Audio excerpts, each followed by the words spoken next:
Hello there, Internet, and welcome back to the Mummy Demastered. As you probably, if anybody's even been watching this, but as you probably gathered, the last five videos, in fact, all of the videos that I've recorded for this so far, they were all done in one session. So this is the first, well, I suppose technically the second time I've done an actual introduction. So welcome back to the Mummy Demastered, where I am looking at the game for ideas. Oops, I've fallen down there. It's been actually a couple of days since I last got to play this because my sleep pattern is utterly ballsed. And more importantly, the PlayStation 5 reveal thing was yesterday. So, yesterday's videos were all related to the new games and trailers and stuff being announced for that, many of which were very exciting and interesting indeed. But anyway, we're back in the Mummy Demastered, and I'm still looking at the game from the point of view of somebody who wants to make their own game. And since I recorded the first 5, I've had to make some decisions. I managed to implement, after a rather difficult chunk of time, the ability to drop through platforms like this, using the object-based collision that I was switching to. And I switched to object-based collision because I understood it better. The kind of, again, talking game maker stuff here. The place meeting kind of commands, very straightforward, and so on and so forth. However, the thing that I could not get to work is, you know, you've got these platforms, which is all well and good, but enemies cannot stand on them. Or if enemies can stand on them, as soon as you fall through, it turns the collision of the platform off for everybody. And that's no good, because that's not how it works in these kinds of games. So that's a bit of an issue. So I have, and this took me a while to do, I've got to admit, I've gone back and I've returned to the tile collision. Now, tile collision is how most platformers on the SNES and stuff were programmed anyway. But the problem with tile collision is that it's a lot more complicated for a complete noob like myself to understand how it works. And I don't know if there's a way of getting enemies to do what these spiders are doing. I don't know if tile collision allows that to happen, the walking of walls and stuff. I assume it must be. Well, I haven't got a clue how to do it. So I've been looking at other enemy designs first of all. I managed to get the wolves from this kind of working with object collision. But I haven't tried it with tiles yet. That was just the last thing that I did. You know, switching everything back. I did, however, switch from 32 by 32 tiles, which is what the tutorial that I originally followed was using. I did manage to switch everything to 16 by 16. Which seems to be more of a standard, I think, and it allows for smaller hops. Rather than everything having to be a big chunk. I don't actually know what this game uses, but I know it's clear that the sprite is bigger than whatever this block here is. It's also clear that the muzzle flares drawn on top of everything else. Hello. There's not normally enemies in this room when we come back through. Mind you, I don't think we normally come back through here, do we? So yes, I'm continuing my look at this game based on that.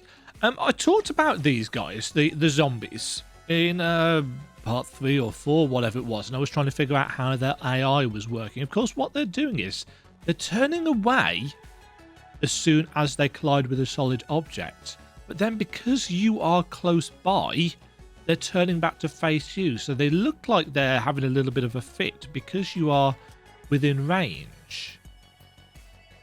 And you'll notice if you move slightly further away, they do it less. So they're programmed to... Oh, I've just thought. I haven't turned on the frame rate limiter thing, have I? I thought they were moving a little bit fast then.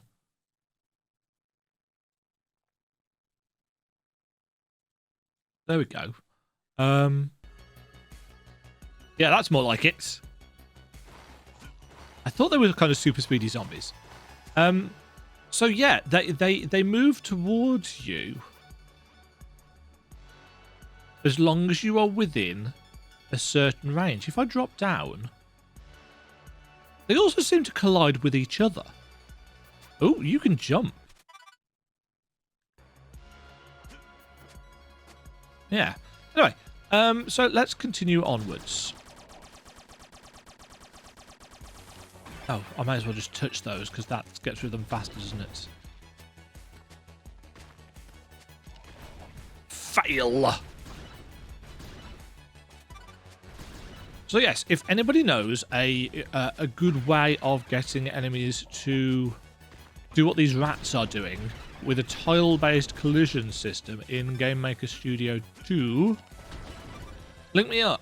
I'd be very interested to learning a bit about it, or if you know any good tutorials for tile-based collisions, because it's way more complex for a complete noob like me to understand. I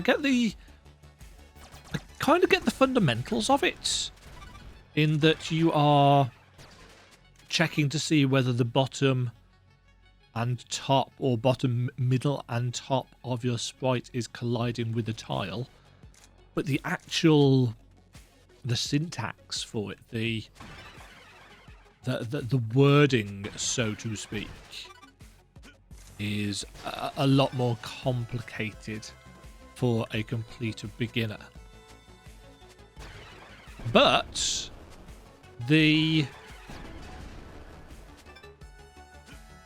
stuff like this with the platforms, it turns out works a lot better. You know, enemies can stand on the platform. I can stand on the platform, but if I drop through a platform, the enemies don't all do that as well.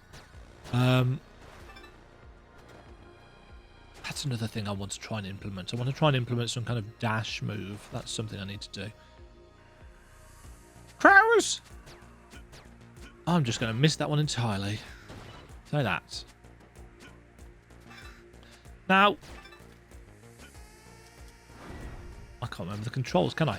Because this is a Unity game, one of the things that I can do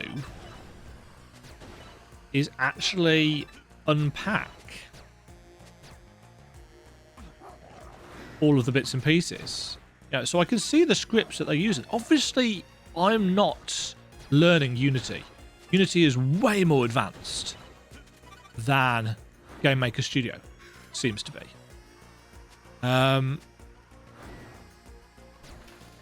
Relic.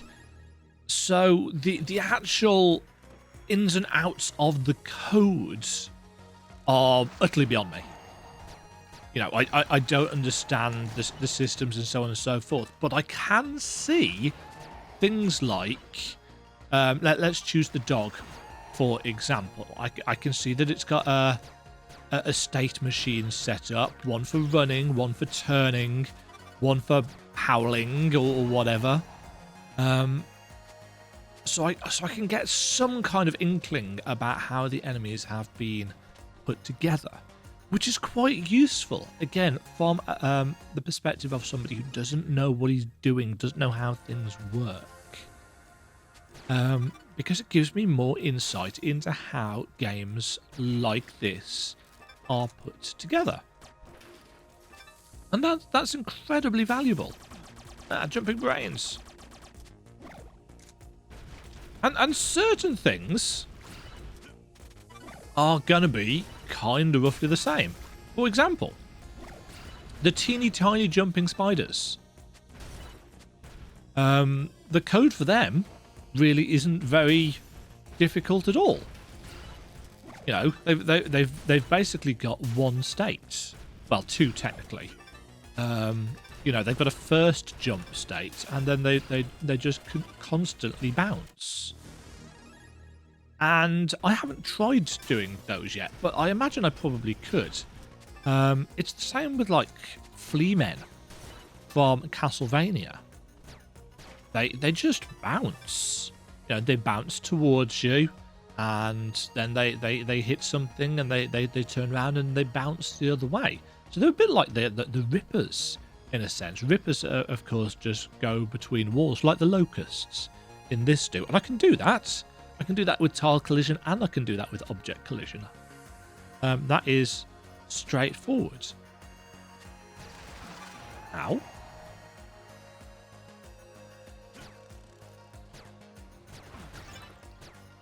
Is there any point to me coming down here? I don't know.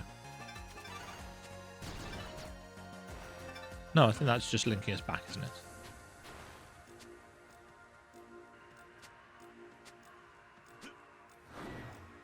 There. I hadn't quite got enough speed there. Can you climb these ladders? Can't climb those ladders. I wonder if originally you were supposed to be able to climb ladders. It's kind of odd that they've got a graphic for it, but no actual climbing states. Unless there is a climbing state and I've completely missed it, but I don't think there is.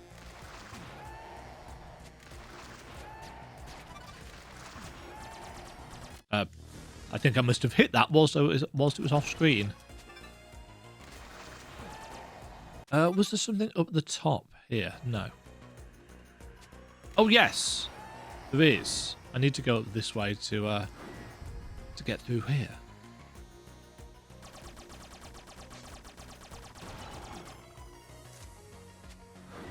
That's another enemy I need to figure out. Enemies that throw projectiles. I don't think they're actually that complicated, because at the end of the day, they're actually stationary objects, the enemies themselves. It's the things that they throw that are more complicated. You know, so this goes at you a certain distance, and then it goes up.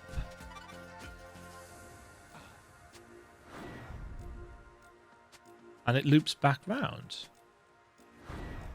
Damn it. What am I doing? What I'm doing is being rubbish. There we go. Right, this should be the last... oh no, this is the health pack. I do need to figure out how to maintain some kind of momentum going through. Oh, actually, no, I don't. Yeah, so the missile things that they're throwing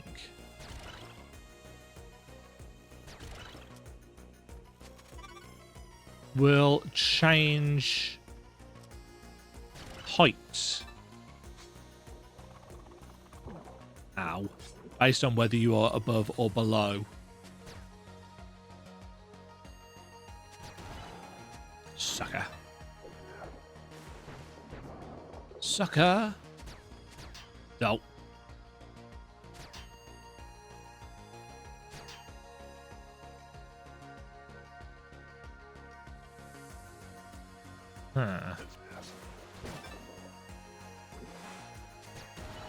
Take it. What's the point of that room?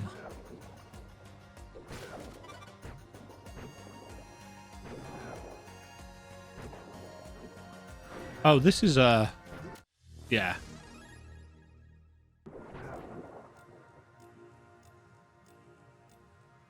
One thing that I need to check, actually, by looking at my map, I'm of the opinion that almost every room in a Metroidvania should have something to find. And I say that. I don't know whether it's actually the case at all. There's a lot of rooms that are surely just for moving people around. But it kind of feels to me, you know, that all rooms should have something.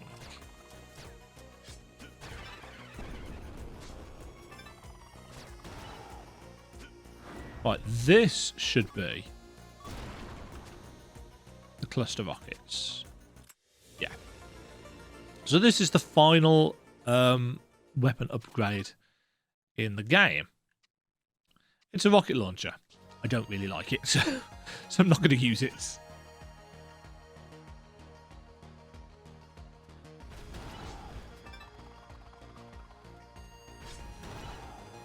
See, these enemies have clearly been designed with a room of this size in mind.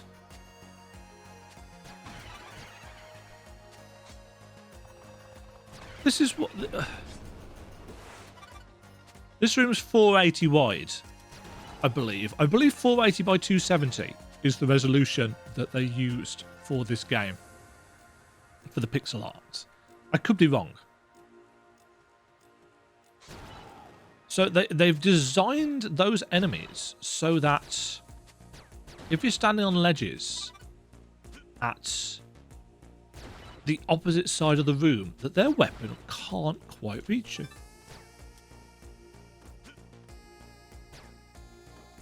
Could we bash through that?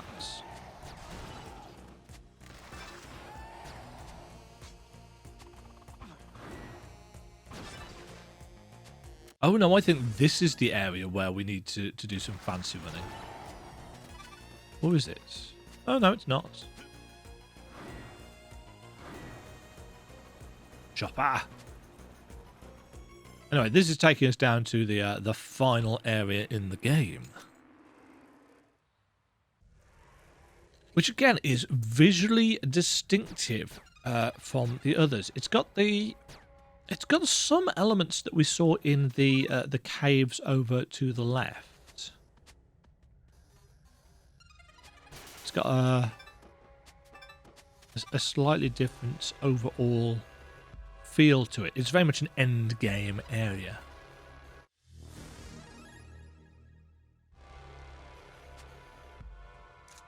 It's also quite hard, if I remember correctly.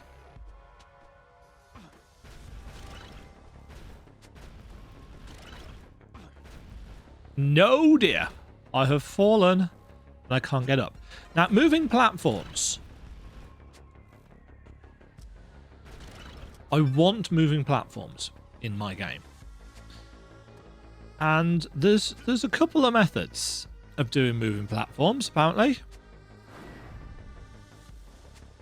In a tile collision game, you can either actually program them, not so much as tiles, but as moving rectangles that you can stand on. Or you can put object collision in and mix and match it. I honestly have no idea what the best approach is. And unfortunately, people seem to guard their secrets and knowledge of how to make games. There are very few kind of tutorials that seem up to date. I've cocked that up.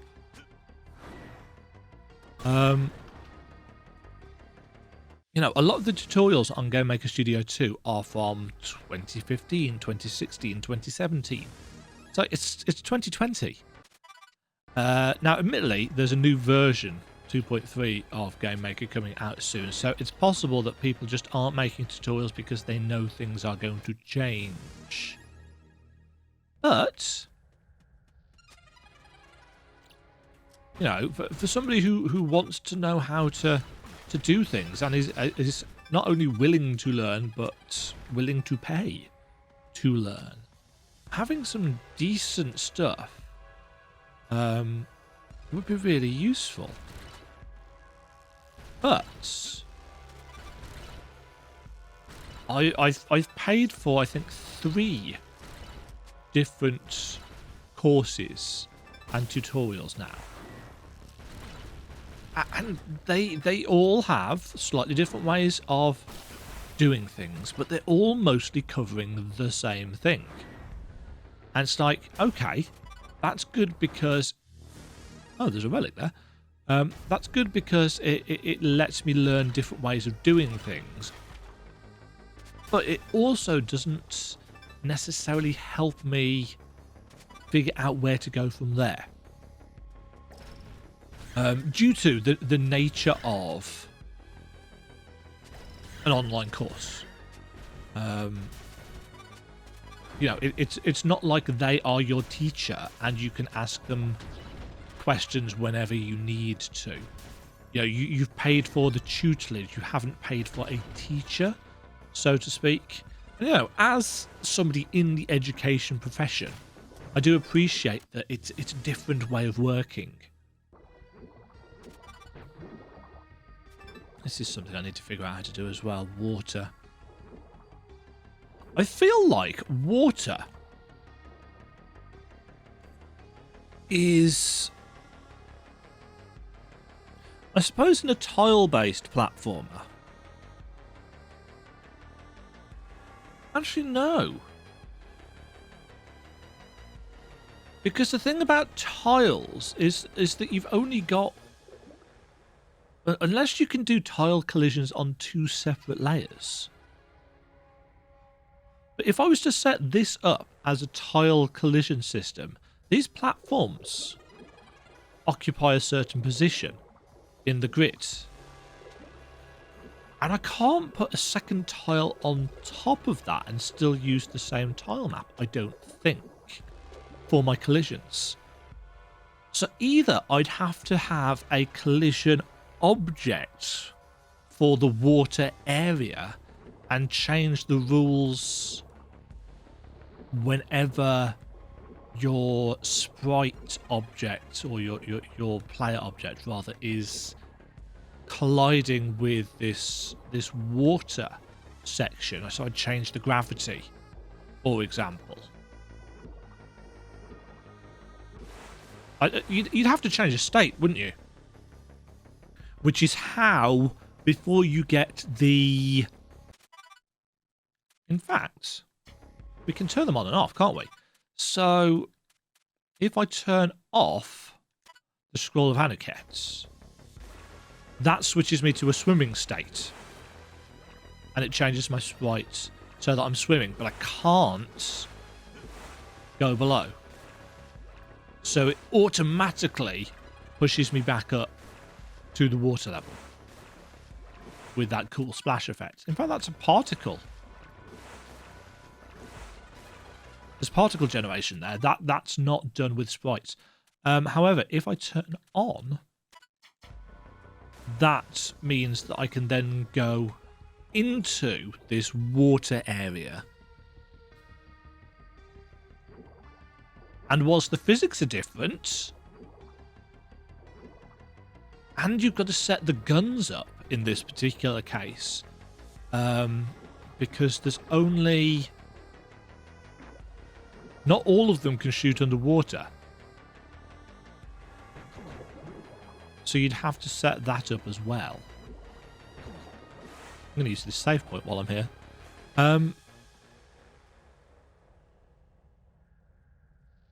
Yeah, I feel like that's how it would have to be done. So I'd have to draw a water layer.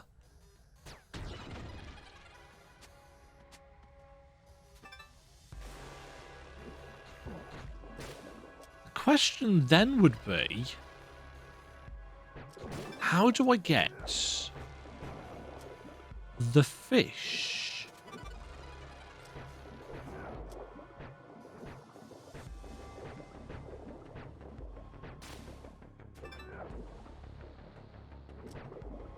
I suppose the fish would have to have...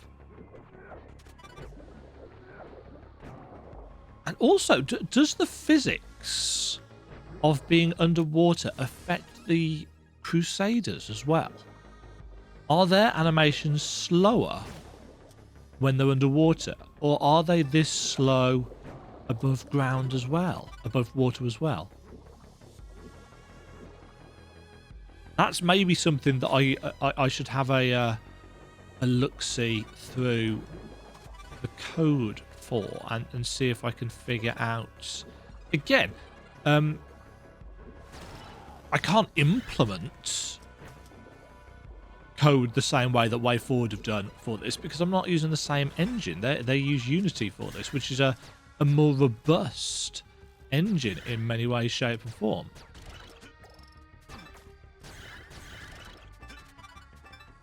I'm very much having to guess how things might have been done based on my incredibly limited knowledge.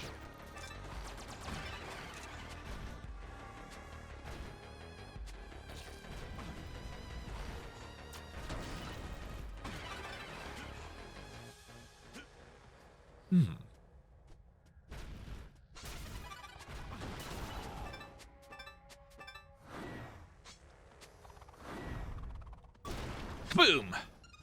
Yeah, medkits. Right, that's the final health pack in the game. Which is nice.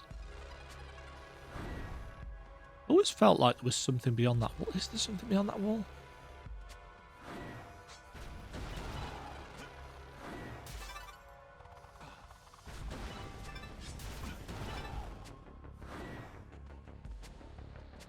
Yeah, I feel... The problem that I've got now is that there are so many things that I want to know how to do that I don't know which to try next. You know, I've ummed and ahed about object collision for a while because I love Super Metroid and I can't do...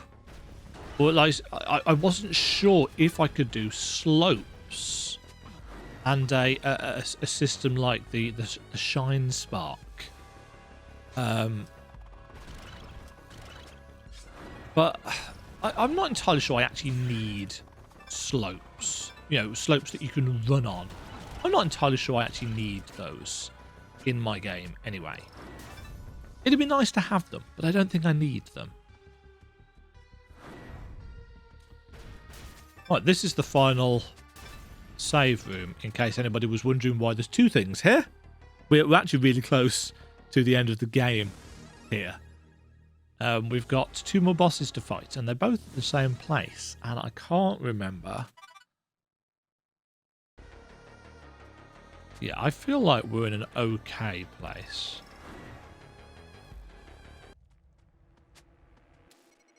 Agent, hello, not Russell Crowe. You're approaching Manette's location. There's no time to wait for backup. We can only trust in your training and experience to overcome her power.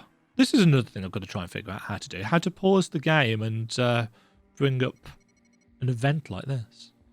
You may very well stand between the void and all humankind. Good times.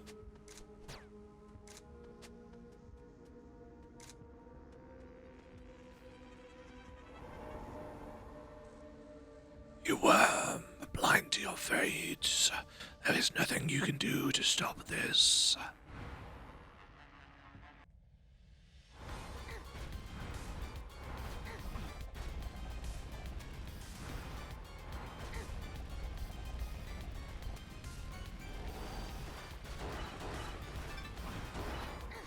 Could set you on fire. Oh, it spawned on top of me. That's just me.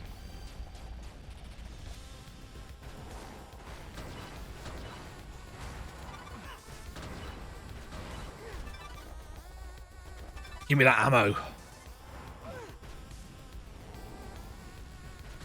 Hey, bugs.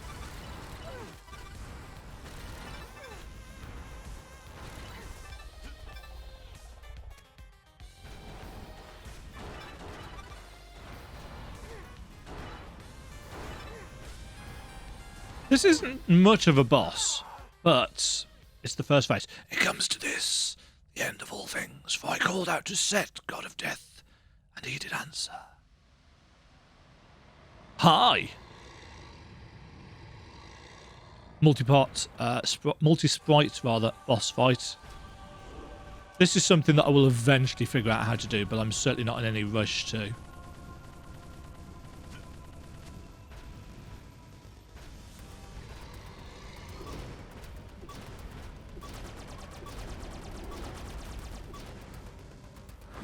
Oops.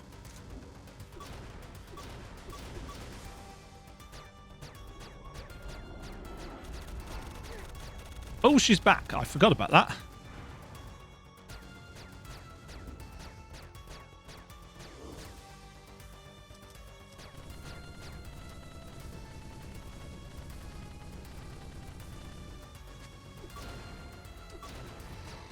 I think that's all of our C4, isn't it? Yes. No. I keep forgetting that that's now turned into the phase dash.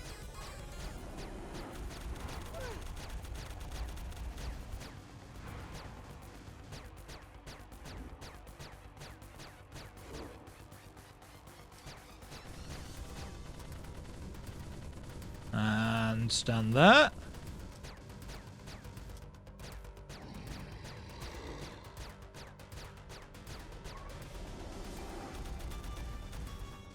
Oh dear.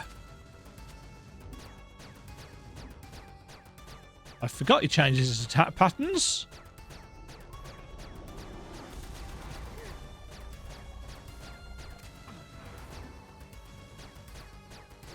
We're doing alright here, to be fair.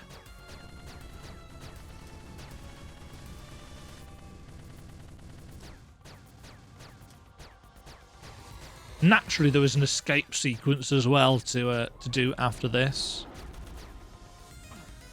Missed. There we go. Pretty straightforward.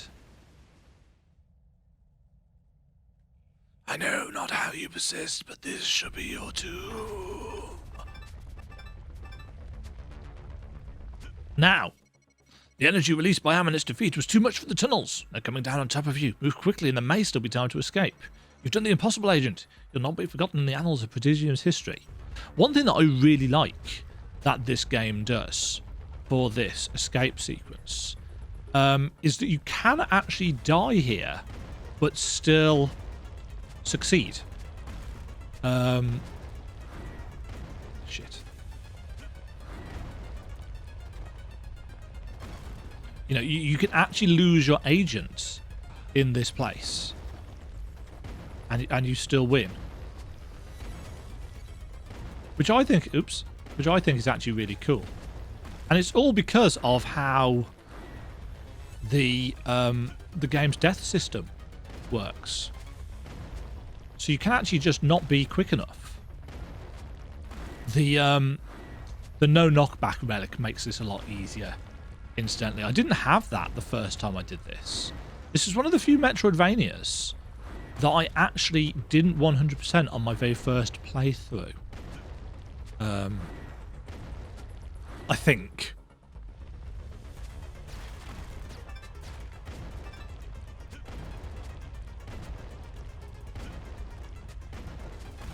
But yeah, you can fail this bit. You can not get out in time, and you lose the agents.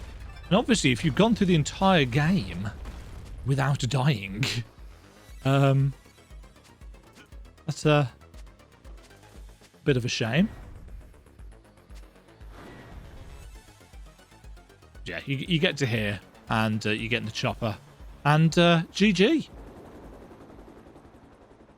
We're out of there. Thanks to the dedication of our agents, our Manette has been destroyed and her threat contained. I can say more confidently than ever that Prodigium will be necessary if we are to maintain our way of life amidst evil. So this is the normal ending. If you die too many times, or if you die on this escape, if I remember correctly, there's an empty chopper that flies off. This is a hard road, many lives were lost today, but we continue onward, knowing that Prodigium represents more than simply survival. It represents humanity's dominance over chaos, which will prove invaluable in the coming storm. So yeah, if you don't die at all during the game, then you get one ending where the chopper is full of people. If you die on the way out, you get an empty chopper. And if you get out, but have had agents die during the game, you get the ending that we just got. Which I think is really cool. I love multiple endings in Metroidvania games. Obviously, that is something that I would like to develop in my own. But ending states, I think, are actually pretty straightforward. Ending states and realistically start states are pretty straightforward. It's what comes between that's trickier.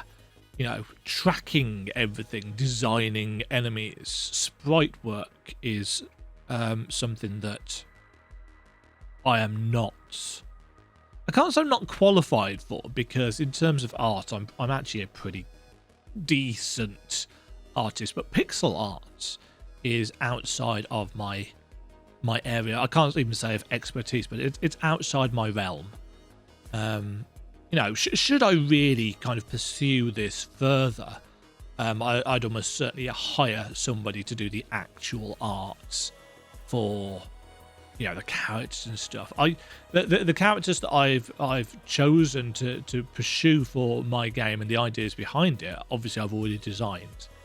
But it's turning them into sprites that look cool. That's going to be a challenge.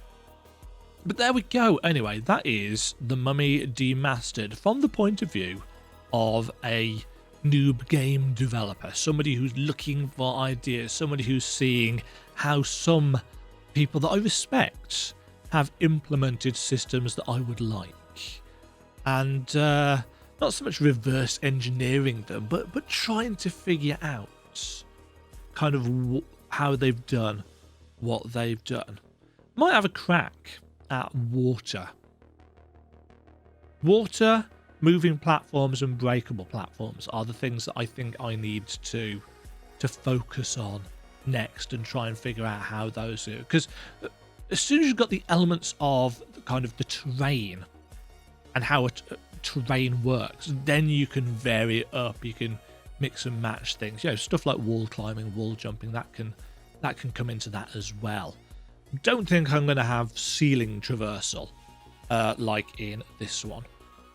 That's doesn't really strike me as something, but a dash move and maybe a crawl state, also something that I'd be interested in.